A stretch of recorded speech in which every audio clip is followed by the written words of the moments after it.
Pengen rekaman tanpa ribet, nggak perlu banyak kabel dan berbagai alat menuhin meja rekaman? Pakai USB microphone aja. Halo semuanya, aku Peti dan sekarang kamu lagi nontonin segmen Pothead di channel YouTube Potluck Podcast Kolektif.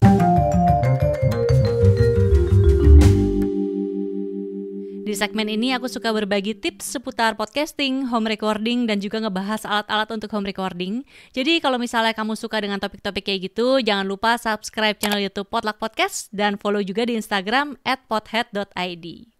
Nah, di video kali ini aku mau berbagi informasi dan juga sampel suara dari sebuah mikrofon yang udah terkenal banget di kalangan podcaster dan juga home recorder, khususnya bagi yang baru mulai ya. Ini dia mikrofonnya, Samson Q2U. Kenapa tadi aku bilang khususnya yang baru mulai? Biasanya sih karena faktor harga sama faktor ringkes ya. Tapi sayangnya dulu waktu aku baru mulai podcasting tuh aku memang pakai alat-alat bekas syuting YouTube ya. Jadi aku pakainya tuh Zoom H1 Handy Recorder sama Boya MM1. Itu kalau di total-total tuh harganya sekitar 1,6 juta rupiah. Padahal kalau aja ya aku pakai Samson Q2U ini, aku cukup ngeluarin budget 1.080.000. Nah, mikrofon yang aku pakai sekarang ini aku pinjem dari seorang teman, dia podcaster juga. Namanya itu Siniar Anak Pulau, nama podcastnya. Terus mereka hostnya berdua ya, ada Firman sama Leka.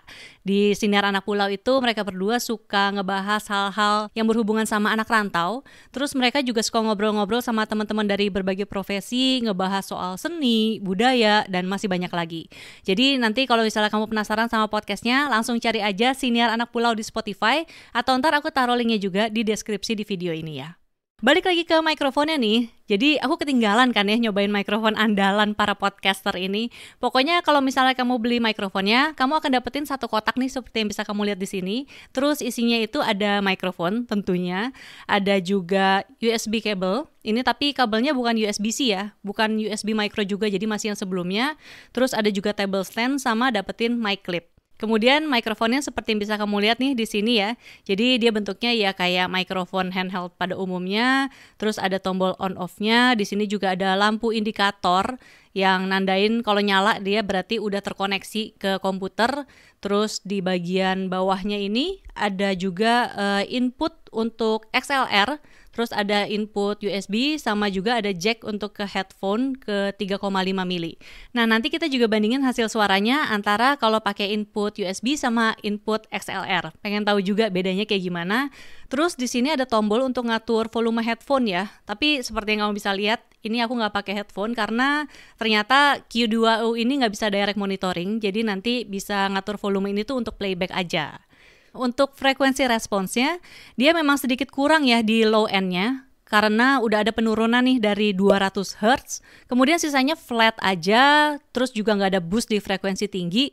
Jadi memang secara suara agak lacking ya di bass-nya, tapi nanti kita coba dengerin lebih detail di bagian sampel suara ya. Sekarang coba kita tes ya kalau misalnya mikrofon ini kita koneksiin pakai kabel XLR.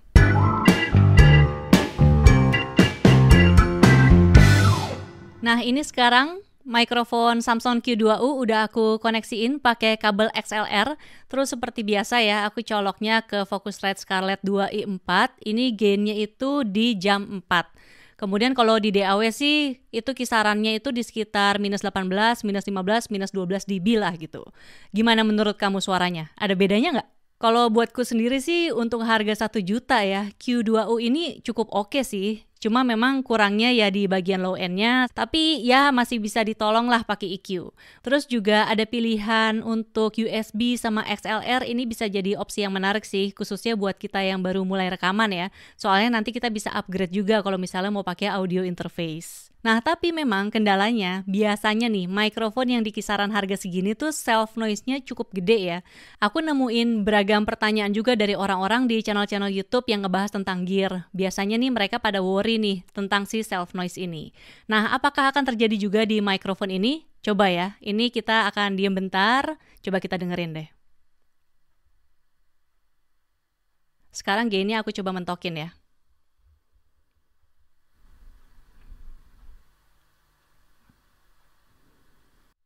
Nah, sekarang coba kita bandingin self noise antara Q2U sama MV7 yang harganya 2 kali lipat. Coba yuk.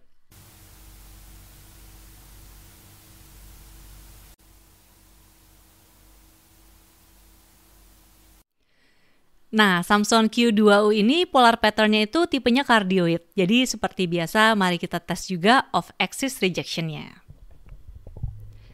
Oke, ini sekarang aku ngomong dengan mikrofon ada di hadapanku, kemudian aku putar dia 90 derajat, nih suaranya jadi seperti ini. Lalu sekarang aku putar dia 180 derajat, suaranya jadi seperti ini. Kamu bisa dengar ya. Ini aku putar lagi dia 90 derajat, suaranya jadi seperti ini, dan sekarang aku putar dia lagi, sudah ada di hadapanku. Lalu seperti biasa kita tes juga untuk plosifnya. Papa pergi ke pasar, pulang-pulang bawa bakmi dan tahu tempe. Papa pergi ke pasar, pulang-pulang bawa bakmi dan tahu tempe. Untuk USB microphone ya, yang tipe dynamic tuh setauku memang rada terbatas deh. Kalau untuk Samson Q2U ini ya, biasanya tuh paling sering dibandingin sama Audio-Technica yang ATR 2100 atau yang 2100X. Itu kisaran harganya tuh di 1,3 juta rupiah. Tapi aku belum pernah nyoba sih. Nah, kalau misalnya ada dari kamu nih yang punya dan bersedia untuk minjemin, boleh banget loh. Bisa DM ke Potluck di Instagram itu @pothead.id atau email juga boleh di hello.potluck@gmail.com. Terus belakangan ini juga baru muncul tuh USB microphone yang dynamic ya. Ada misalnya keluaran Vivine atau Vivine, nyebutnya nggak tahu yang mana. Pokoknya yang tipenya K658 itu di harga 1,8 juta. Terus Samsung kan juga ngeluarin yang baru ya, yang Q9U itu di harga 2 jutaan. Sama Shure juga ngeluarin MV7 itu di kisaran 3 jutaan. Sebenarnya sih aku rada bingung juga ya, kenapa mikrofon tipe dynamic yang USB itu justru lebih sedikit ada di pasaran. Padahal kalau buatku, terus juga mungkin buat kita-kita nih yang rekamannya di rumah, pakai mikrofon tipe dynamic, apalagi kalau ada yang USB, itu kan nolong banget ya untuk membantu menghilangkan suara-suara latar gitu pas lagi rekaman.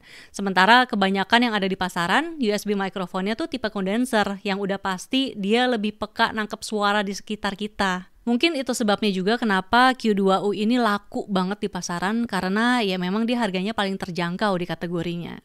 Dan sebenarnya ada satu solusi lagi sih untuk ngatasin masalah ini ya. Kalau misalnya kamu tetap pengen dapetin karakter suara yang beragam, tapi tetap mau koneksinya via USB, kamu bisa pakai produk yang satu ini nih, Converter XLR to USB. Aku sebenarnya punya sih produknya, itu yang Behringer mic to USB, tapi sekarang produknya lagi nggak ada di aku nih karena aku lagi pinjemin ke temen. Jadi dia pakai untuk podcastnya dia, namanya podcast Cinta Itu Bisnis. Kalau misalnya kamu mau denger nih hasil suaranya kayak gimana, kamu bisa dengerin podcast Cinta Itu Bisnis di Spotify. Waktu itu aku beli harganya tuh kisarannya 400 ribuan. Jadi kalau misalnya kamu pakai mikrofon yang harganya 500 sampai 600 ribu, itu kamu total-total ya udah dapetin dengan budget yang kurang lebih sama, kamu bisa dapetin mikrofon yang karakternya beda dari Samson Q2U. Tapi memang kendalanya juga ada ya, jadi dia itu tidak bisa direct monitoring. Sebenarnya sama sih kayak Q2U ini, dia nggak bisa juga. Cuman memang ada kendala satu lagi, yaitu menurutku sih self noise-nya dia lebih besar ya, karena pada akhirnya kan dia pakai preamp atau sound card bawaan dari komputer kita. Kayaknya sih gitu ya, tapi sekarang aku juga kurang tahu lagi. Cuma nanti kalau misalnya alatnya udah dibalikin sama temanku, ntar kita coba bikin video perbandingan suaranya juga deh. Nah, abis ini aku akan kasih sampel suara dari Samson Q2U. Terus aku juga mau ngasih sampel suara dari Boya MM1 sama Zoom H1 handy recorder ya sekalian. Aku juga pengen tahu perbedaan hasil suaranya kayak gimana. Terus juga aku akan kasih sampel suara dari Shure MV7 karena kebetulan kan aku juga punya produknya. Jadi sekalian sama-sama kita bandingin nih, apakah perbedaan harga yang 2 kali lipat itu juga akan bikin hasil suaranya juga berbeda. Coba yuk kita dengerin. Si kancil berjalan menuju ke hutan untuk pulang setelah mencari makan. Di tengah jalan, dia harus menyeberangi sungai berisi banyak buaya kelaparan. Si kancil berjalan menuju ke hutan untuk pulang setelah mencari makan. Di tengah jalan, dia harus menyeberangi sungai berisi banyak buaya kelaparan. Si kancil berjalan menuju ke hutan untuk pulang setelah mencari makan. Di tengah jalan, dia harus menyeberangi sungai berisi banyak buaya kelaparan. Si kancil berjalan menuju ke hutan untuk pulang setelah mencari makan. Di tengah jalan, dia harus menyeberangi sungai berisi banyak buaya kelaparan. Si kancil berjalan menuju ke hutan untuk pulang setelah mencari makan. Di tengah jalan, dia harus menyeberangi sungai berisi banyak buaya kelaparan. Si kancil berjalan menuju ke hutan untuk pulang setelah mencari makan. Di tengah jalan, dia harus menyeberangi sungai berisi banyak buaya kelaparan. Si kancil berjalan menuju ke hutan untuk pulang setelah mencari makan. Di tengah jalan, dia harus menyeberangi sungai berisi banyak buaya kelaparan.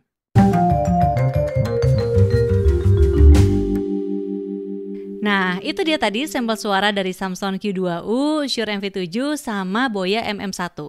Kalau dari pendengaranku sih ya, untuk frekuensi rendah, antara Shure MV7 sama Samsung Q2U itu tidak jauh berbeda gitu. Memang mereka sama-sama kurang bassnya. Tapi perbedaan yang cukup signifikan itu di bagian frekuensi tengah sama frekuensi tinggi. Untuk Shure MV7 itu ada boostnya. Terus aku nggak tahu sih ini istilahnya apa ya, tapi memang dari yang aku dengar, Q2U itu kayak cenderung lebih shouty atau lebih kasar gitu. Walaupun desibelnya sebenarnya mirip-mirip sama MV7. Dan untuk urusan frekuensi tinggi ya, MV7 juga memang kedengeran cenderung berpasir, jadi nggak halus-halus amat, cuma lebih halus daripada Q2U. Terus kalau untuk urusan self noise ya, Shure MV7 noise-nya lebih kecil dibandingin sama Q2U. Sementara kalau untuk Boya MM1 gitu ya udahlah ya, kalah telak sih karena ya dia suaranya memang madih, terus artikulasinya juga lebih nggak jelas lagi dibandingin sama Q2U. Jadi memang untuk harga yang lebih murah, hasil suaranya Q2U ini udah jauh lebih bagus dibandingin pakai kombinasi Boya MM1 sama Zoom H1 Recorder. Terus kalau dibandingin sama MV7 nih ya, sama Q2U gitu ya, walaupun hasilnya MV7 memang suaranya lebih bagus, tapi aku cukup kaget sih sama Samsung Q2U ini karena ternyata dia tidak seburuk yang aku kira gitu ya. Tapi memang ya dengan harga yang 2 kali lipat lebih gitu, Shure MV7 memang menawarkan fitur yang nggak bisa dibandingin sama Q2U. Tapi buat kamu yang lagi nyari mikrofon pertama nih buat rekaman, aku sih sangat merekomendasikan Samsung Q2U. Walaupun sayangnya memang dia tuh nggak bisa direct monitoring ya, jadi monitoringnya itu bisa hanya lewat playback itu di komputer. Nah jadi kita tuh nggak bisa dengerin tuh pas lagi rekaman suara kita yang keluar pas saat itu kedengerannya kayak gimana, itu nggak bisa. Makanya kalau misalnya nih suatu hari ada USB microphone dynamic juga ya yang harganya nggak jauh-jauh gitu dari Q2U dan dia menawarkan fitur direct monitoring, ya udah pasti Q2U nanti kalah sih. Nah itu menurut aku sih. Kalau menurut kamu gimana? Jangan-jangan pendengaranku salah nih. Nanti tulis ya di kolom komentar. Oke, sekian dulu video kali ini. Terima kasih sudah menonton. Kalau misalnya kamu suka dengan videonya, boleh di like. Kalau tidak suka, di dislike juga tidak apa-apa. Tapi kalau kamu merasa videonya bermanfaat, share video ini ke media sosial biar teman kamu yang membutuhkan juga bisa menonton. Terus jangan lupa subscribe channel YouTube Potluck Podcast Kolektif. Tekan tombol lonceng notifikasi biar kamu gak ketinggalan kalau ada video terbaru. Dan jangan lupa follow Pothead di Instagram @pothead.id. Sampai jumpa lagi. Dadah!